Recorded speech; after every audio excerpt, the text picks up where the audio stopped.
going to give you a look at the upcoming national TV schedule. Thursday at 7:30 Eastern on ESPN, it'll be Game 6 back in Boston between these teams. And Sunday at 3 o'clock on ABC, either Game 7 between the Celtics and the Cavaliers or Game 1 of the Eastern Conference Finals. As you know, the Orlando Magic waiting in the wings after going 8-0 so far in the playoffs. Pretty impressive. They are playing outstanding basketball. Not only is their offense so tough to deal with, the big man in the middle and 4 guys on the perimeter shooting threes, but their defense keeps getting better and better. So now it's a one-point game, Czar, and the Cavaliers find themselves scoreless in nearly 4 minutes. Maybe James ends all that way off the mark. And here comes Boston. So James now 0 for 3 from the field. Kevin Garnett. And Garnett gives the Celtics the lead 30-29 on a 9-0 run. So the visitors silencing this crowd here at the Q with 5.5 to play in the first half. Good job of execution that time by the Celtics in their half-court offense. And Jamison trying to get it to James, and they turn it over. And the Celtics will get it back. So right now, the Cavaliers are in a bit of disarray, and a timeout called. 8 turnovers by the Cavaliers.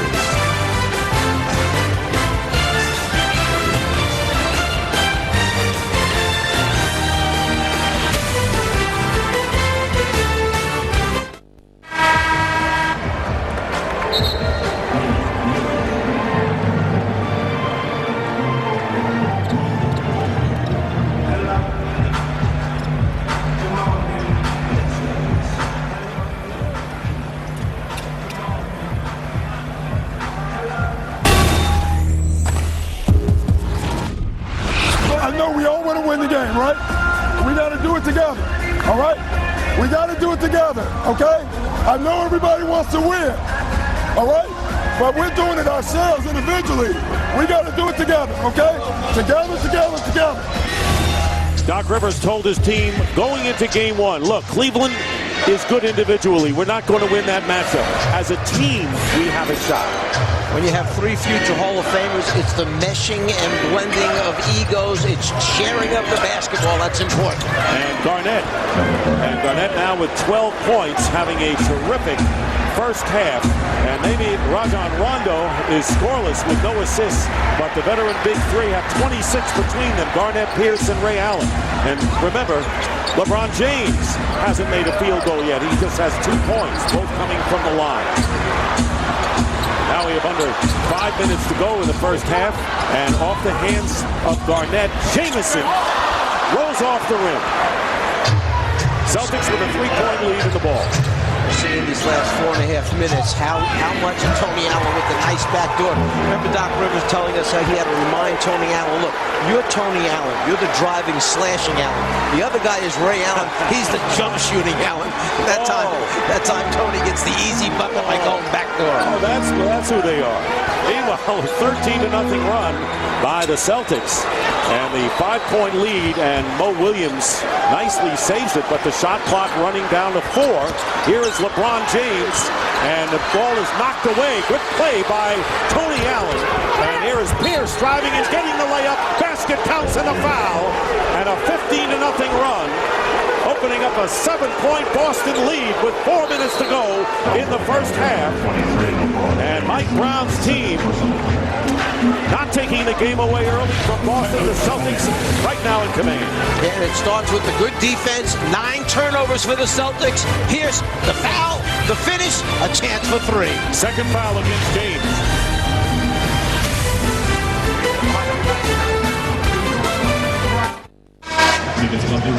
Celtics up 36-29. Let's watch that swarming defense of the Celtics. LeBron James with the basketball being guarded by Paul Pierce. But both Allens are on a string together, knowing that as soon as LeBron James goes one way and comes back the other way, that's the time for the defenders to now make their respective move and get in front of him.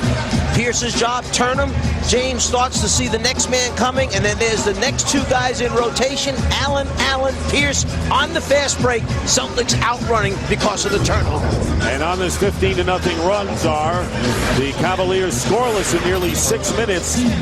They've committed 5 turnovers in that span, 1 for 7 in the quarter, and LeBron James 0 for 3 from the field and only 4 assists. And I'm sure the Cleveland fans are waiting for LeBron James to go on the attack offensively and forge this team in front. Varejao and Ilgauskas checking back in for Cleveland with under 4 minutes to go in the second quarter. And here is LeBron, the foul before the shot, and it's a penalty situation. Both teams are over the limit. Number 1 on Pierce. And LeBron will go to the line where he has made both of his free throws, and that's amounted to all of his points. And right now, let's check in with Ernie Johnson in Atlanta. EJ.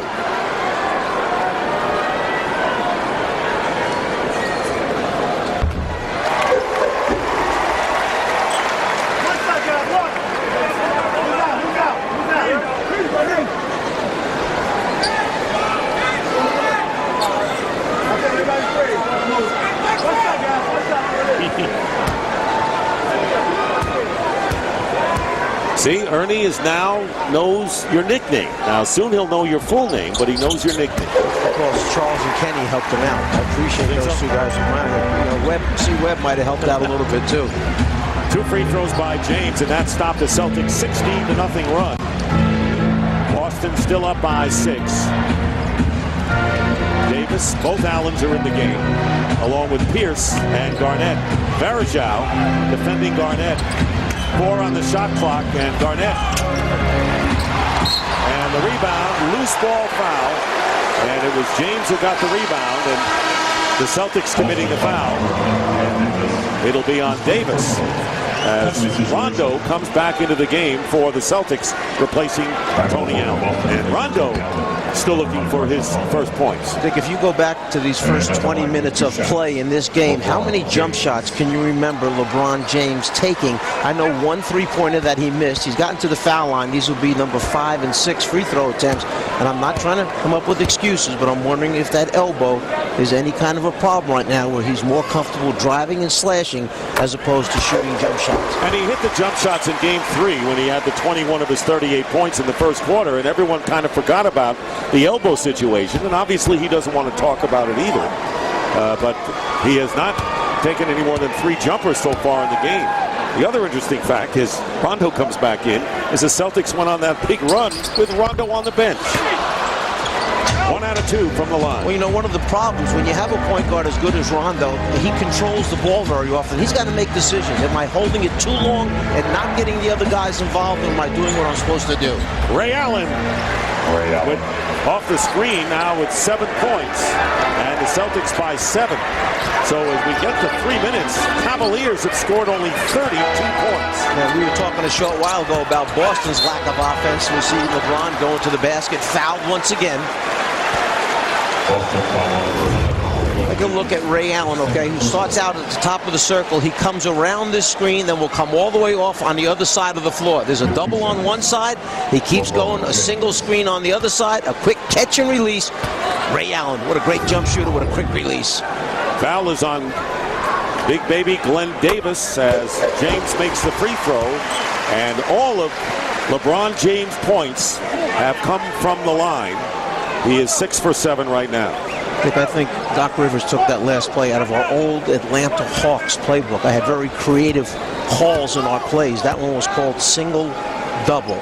It was double on one side, single on the other side. It was Randy Whitman that used to come off those screens.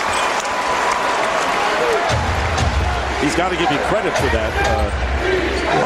He's probably come up with some real cute, tricky name. All these young guys have all these tricky new names for plays. Allen on the pick and spot up to Garnett. Pierce, James comes out to meet him. Doesn't let him get the shot off. 7 on the shot clock. Top of the key. Pierce misses. And Davis getting the rebound. Keeps it alive. Allen will fire it up and hit. It's a 3-pointer for Ray Allen, and it's the first 3-point field goal of the night for the Celtics, who open it up to an 8-point lead. Neither team has shot well from three-point range in this series. As we approach the 2-minute mark in the first half, Varejao against Davis. Makes the baby hook from the baseline.